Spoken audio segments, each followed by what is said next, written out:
Οχταήμερη αεροπορική εκδρομή στη Σμύρνη και στην Καπαδοκία.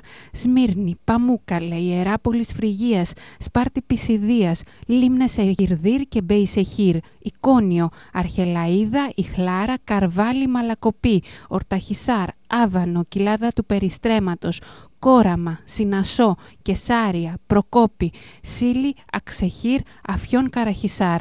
Όλα τα αξεπέραστα ιστορικά μνημεία και η φυσική ομορφιά της Μικράς Ασίας σε ένα νοσταλγικό ταξίδι, εκεί που άνθησε ο Ιωνικός, ο Ελληνιστικός και ο Βυζαντινός πολιτισμός. Ξενοδοχεία 5 αστέρων, πλούσιο πρωινό και ένα γεύμα ημερησίως. Μεταφορές με πολυτελή πούλμαν, αεροπορικά εισιτήρια, Αθήνα, Σμύρνη, Αθήνα και οι φόροι αεροδρομίων. Πληροφορίες και δηλώσεις συμμετοχής OK Travel Οικονόμου, Γραφείο Γενικού Τουρισμού. Τηλέφωνα 2741 029 661 και 24 988. Κινητό 694 59 74 780.